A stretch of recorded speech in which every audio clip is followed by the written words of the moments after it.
I'm Emma Whiteside. I saw you at my house next door. You didn't scratch my floors now, did you? I led a very colorful life here in Old Gretna. If you've been on the tour before, I'll be telling my best stories, but I also have some new ones. I was born Emily Kerner in 1881 in the house that my grandfather purchased in 1831, just 10 years after he got here from Germany.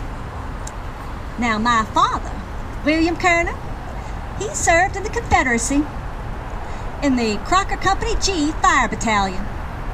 He owned a butcher shop, so we led very privileged lives, with chauffeured coaches and expensive clothes and fancy feathers in our hats.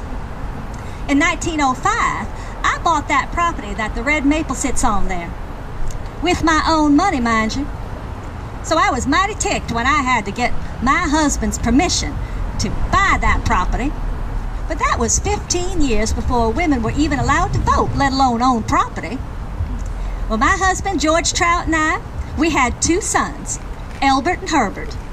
But our marriage was a disaster and it ended in divorce. Talk about the scandal in those days. Whew.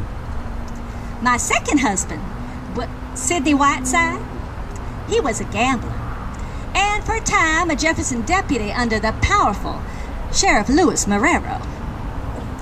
We had some pretty big-time political connections then. I was no stranger to excitement or firearms. My Sidney, the love of my life, and I had a tumultuous marriage, and it often ended up in public spectacle.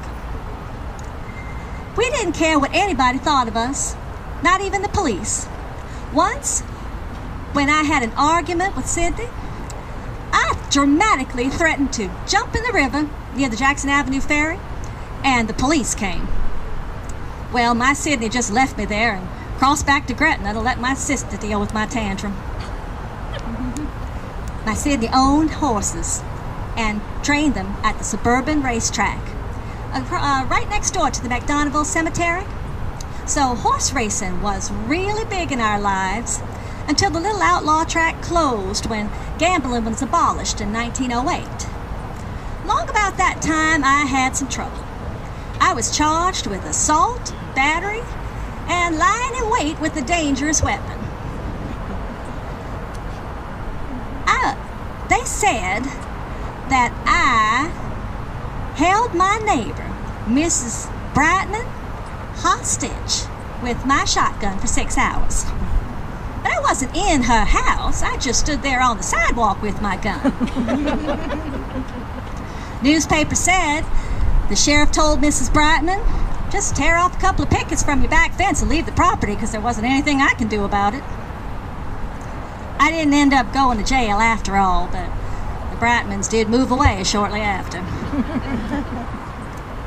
Well, we did lose money when horse racing ended, but life was still good until 1914 when a fire destroyed our beautiful home.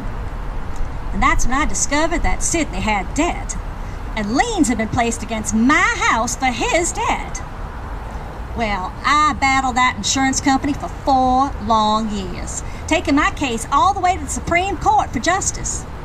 And 1918 brought good news and bad. The insurance company finally paid up. But my poor dear Sidney, he died that year at just 42. Things got so bad I couldn't even pay the $6 light bill. But when that lineman from Algiers Electric climbed that pole to cut off my power, he changed his mind when he saw my trusty shotgun. Well, there I was, not quite 40, with no money and no husband. I had to do something, so I opened the Tiny Inn, the little drive-in across the street from where the Rabbit is today. And thank God business was good.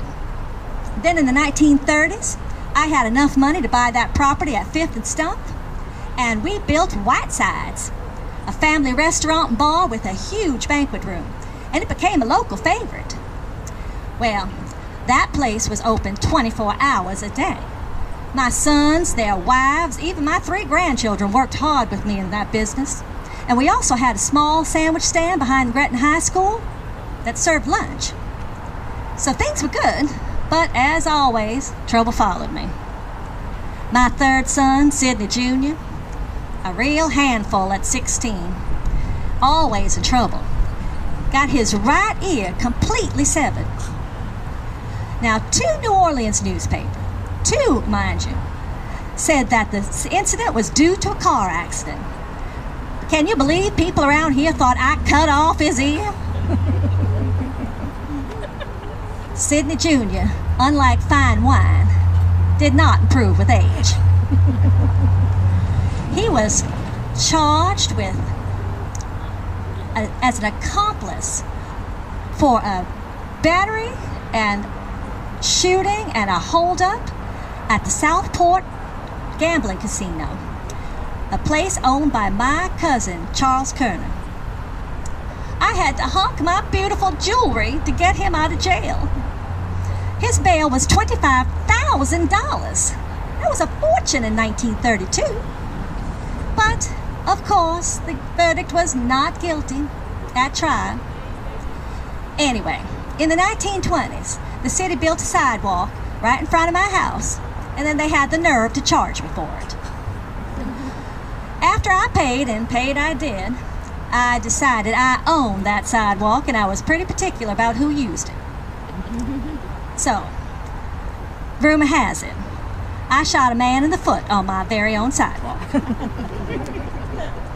Now, I dearly love gardening, and I ordered fancy flower bulbs from all kinds of catalogs to plant all over my yard.